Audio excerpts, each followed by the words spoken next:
Selamat bertemu kembali Bapak Ibu Saudara sekalian dalam program Zoom. Doa dan harapan saya kiranya berkat kasih setia Tuhan semakin mengalir, semakin melimpah, membuat kita semakin hidup seturut kehendak-Nya, semakin menyerupainya, dan semakin siap ketika Tuhan datang menjemput kepunyaan. Mari kita berdoa.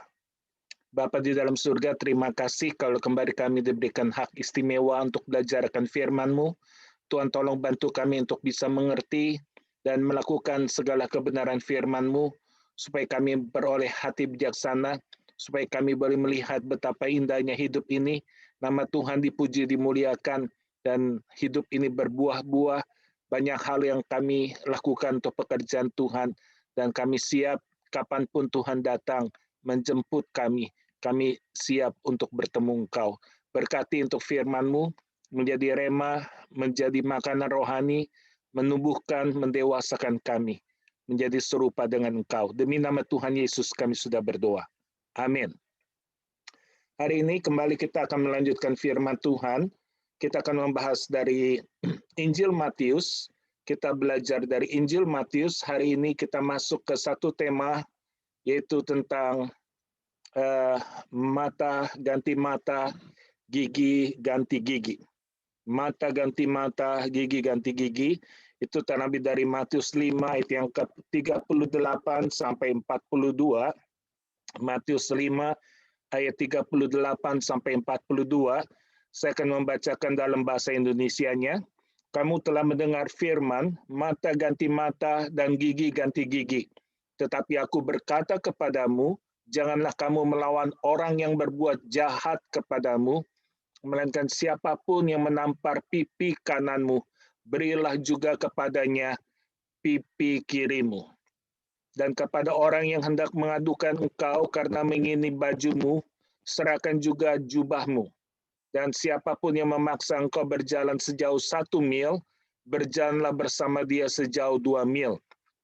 Berilah kepada orang yang meminta kepadamu, dan janganlah menolak orang yang mau meminjam daripadamu.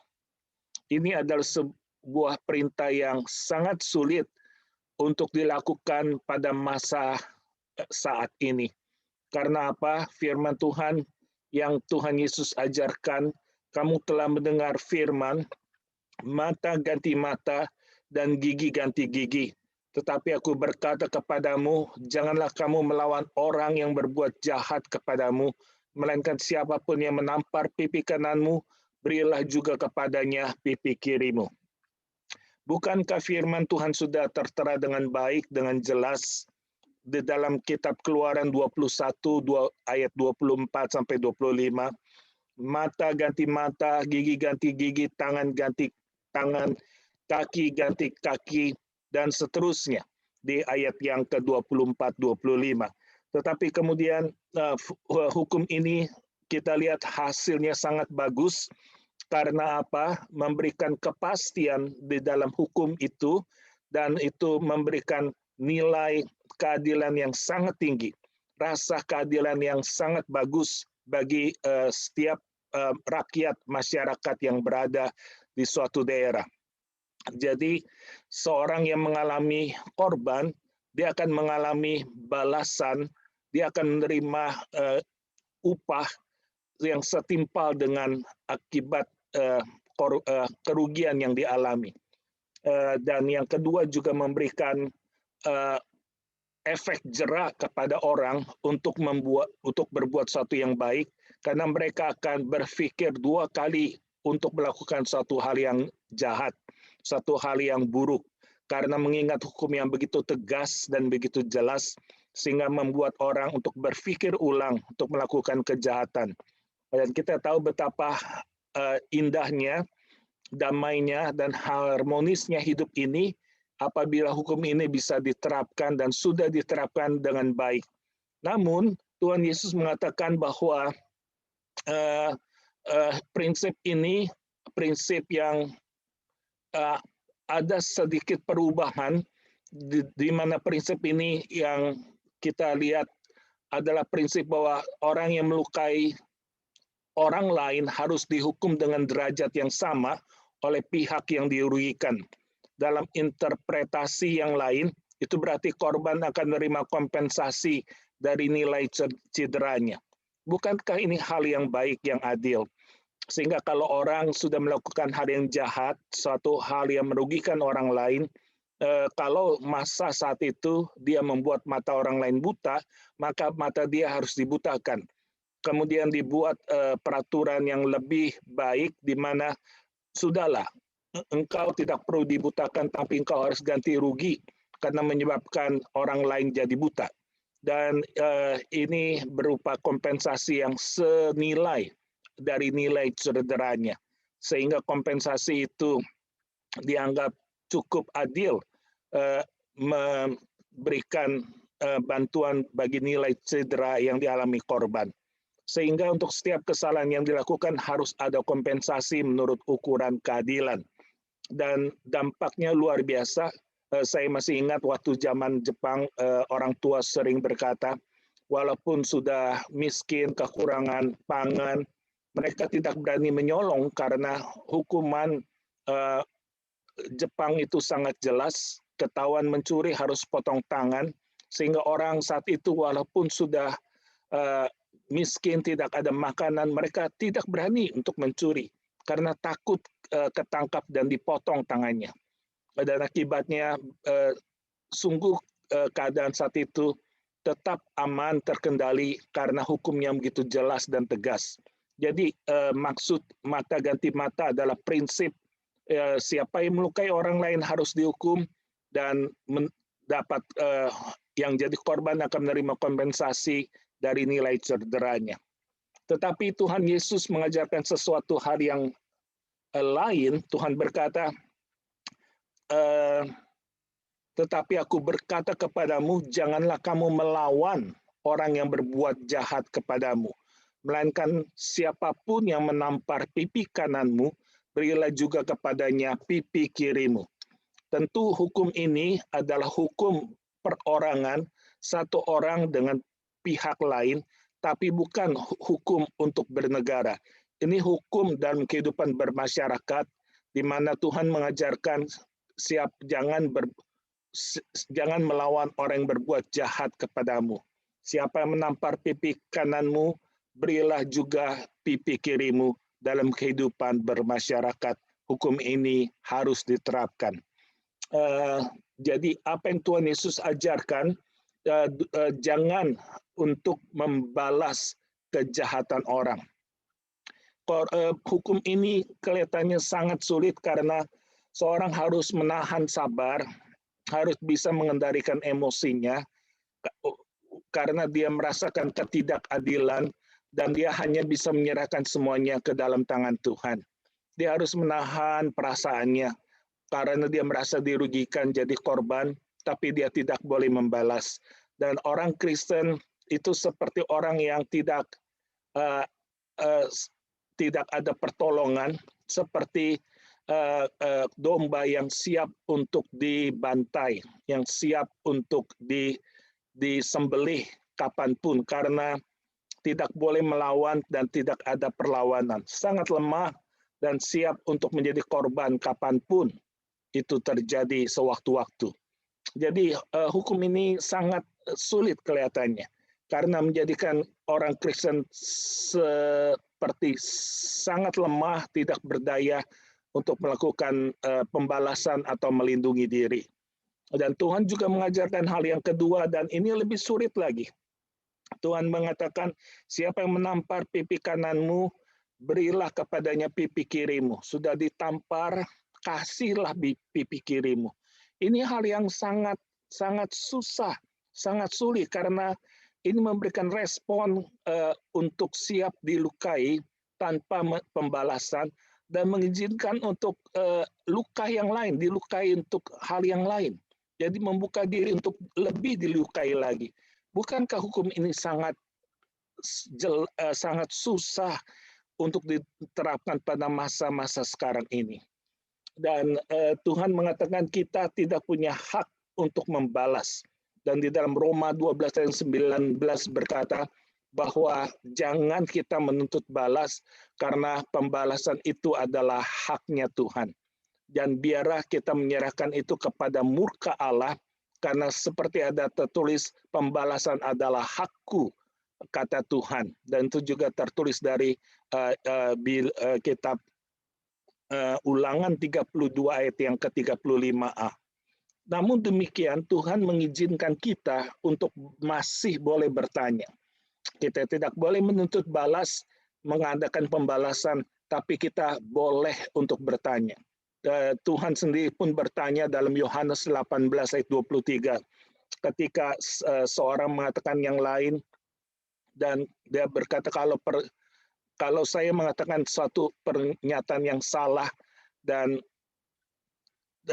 tidak benar, mengapa kamu menampar saya? Jadi waktu Tuhan ditampar, Tuhan bertanya, mengapa kamu menampar saya? Ya, Tuhan bertanya, apa alasannya sehingga kamu menampar? Jadi tidak boleh membalas, tapi kita boleh bertanya kalau ketidakadilan itu terjadi. Kenapakah kita tidak boleh menuntut balas? Kita tidak boleh menuntut balas karena kita harus hidup lebih dekat kepada Tuhan dan untuk meminta perlindungan pertolongannya. Kita tidak boleh menuntut balas, maka seharusnya kita harus hidup lebih dekat dengan Tuhan, memohon perlindungannya. Dan kita percaya bahwa Tuhan melindungi seluruh kepunyaannya, sehingga tidak satu pun masalah atau musibah terjadi di luar kontrol atau kendalinya. Kalau itu terjadi, semua atas izin Tuhan.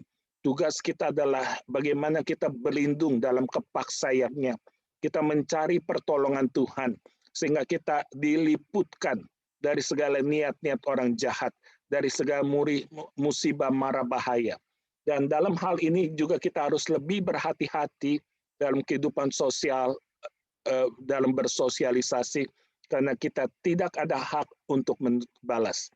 Ini yang Tuhan mau kita lakukan, lebih mengandalkan Tuhan dan lebih berhati-hati dalam perkataan, dalam berkata-kata, dan dalam kehidupan bermasyarakat, supaya jangan terjadi hal yang tidak diinginkan.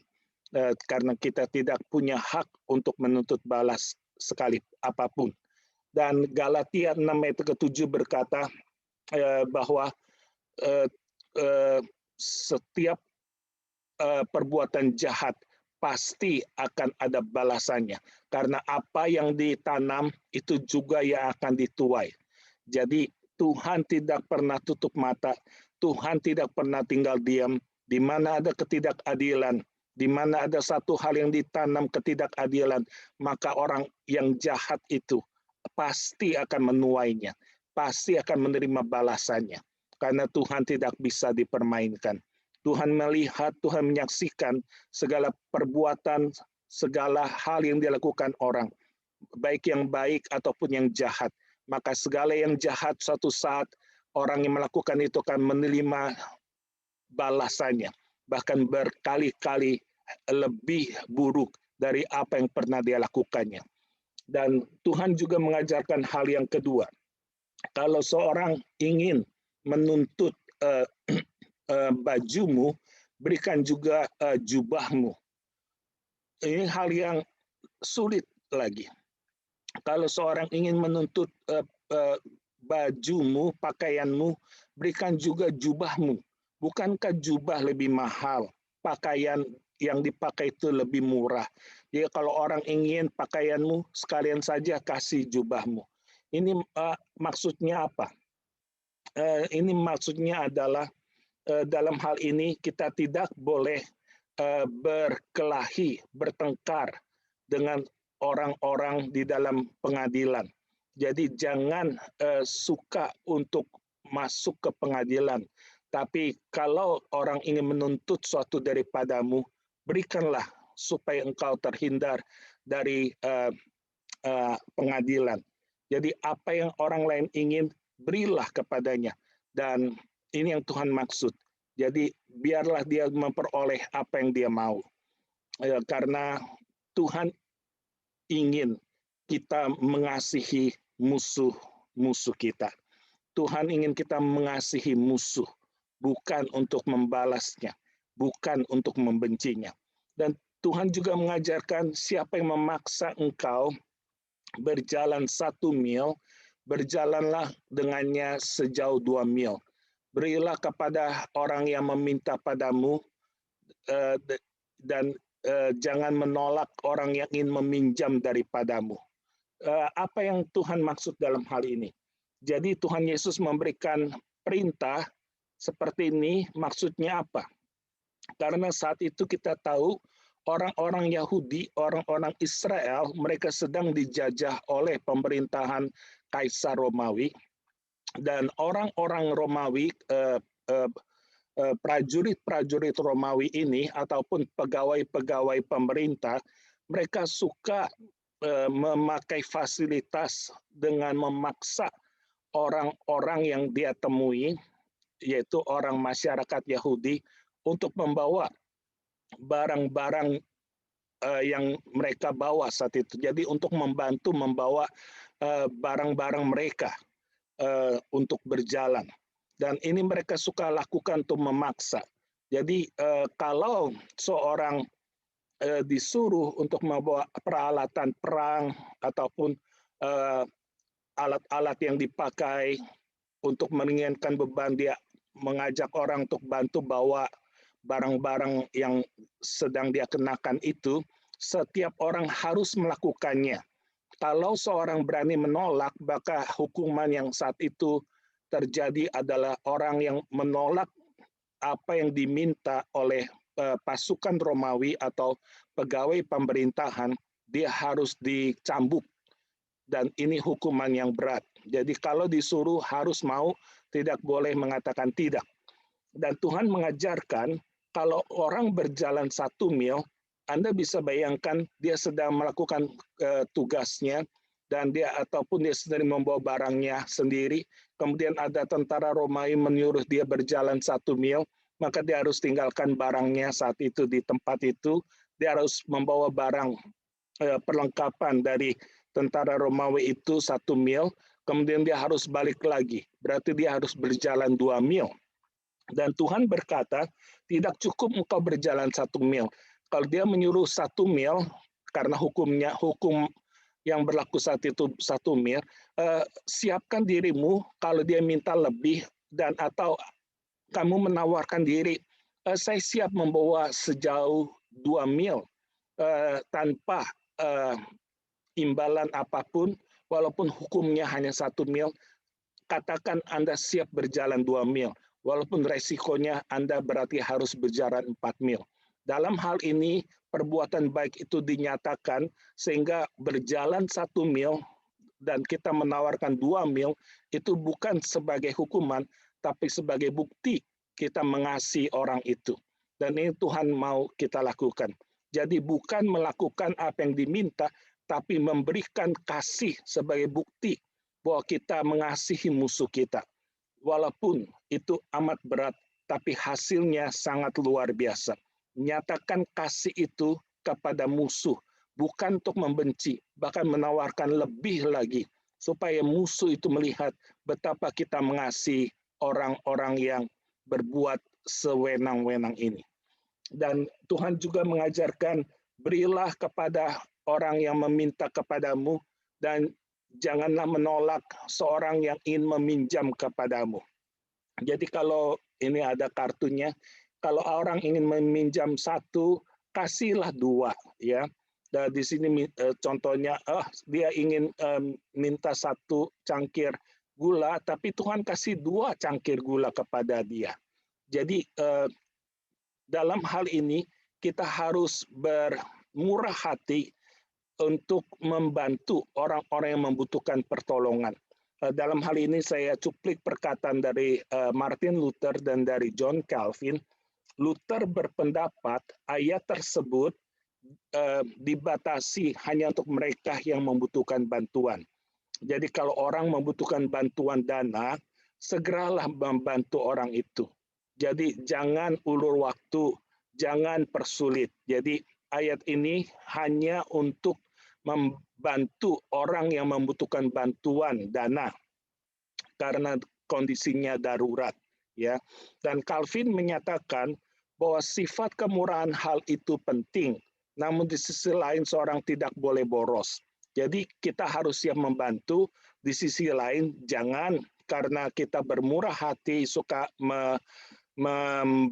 mengeluarkan uang menjadikan kita boros. Kita tidak boleh boros, tapi punya hati untuk membantu. Hal ini bukan tentang amal, melainkan sikap melawan riba. Jadi bantuan ini bukan bersifat amal, tapi bersifat tanpa bunga. Jadi kata meminjam di sini dipandang oleh beberapa orang sebagai referensi untuk industri peminjaman. Yesus tidak menyatakan bahwa seorang harus memberikan uang kepada siapapun yang meminta, tetapi meminta bunga adalah salah. Jadi kita harus berikan bantuan tanpa meminta bunga. Albright and Denman menerjemahkan bagian terakhir sebagai jangan menolak orang yang tidak mampu membayar bunga. Jadi kalau sudah dia meminjam, dia kembalikan, ya sudahlah. Walaupun dan tidak ada bunga, kita tidak berhak dan tidak boleh untuk meminta bunga dari pinjaman yang sudah kita berikan. Ini yang saya mau sharingkan hal ini, yaitu dalam hal ini kita harus berespon cepat untuk mereka yang membutuhkan bantuan dan jangan sekali-sekali meminta bunga untuk pinjaman yang kita berikan untuk membantu orang lain. Demikianlah yang saya mau sharingkan pada hari ini tentang hukum mata ganti mata, gigi ganti gigi. Mari kita tunduk kepala, kita berdoa. Bapa di surga, tolong bantu kami untuk mengerti dengan jelas dan juga untuk mampu melakukan perintah yang berat ini. Kami tahu Tuhan di dalam Engkau kami ada kuasa, kami ada hikmat bijaksana untuk melakukan apa yang Tuhan ajarkan. Bahwa kami diajar untuk mengasihi musuh dan membuktikan cinta itu walaupun sudah jadi korban. Kami harus lebih berkorban lagi sebagai wujud nyata kami begitu mengasihi orang-orang yang menista kami. Musuh-musuh yang begitu menyerang membenci kami. Kami harus lawan dengan kasih yang daripadamu ya Tuhan. Tuhan ajarkan kami untuk setia melakukan kebenaran firman-Mu ini. Supaya kami dibentuk lebih indah dan lebih seperti Engkau. Terima kasih Bapa dalam surga. Demi nama Tuhan Yesus kami sudah berdoa. Amin.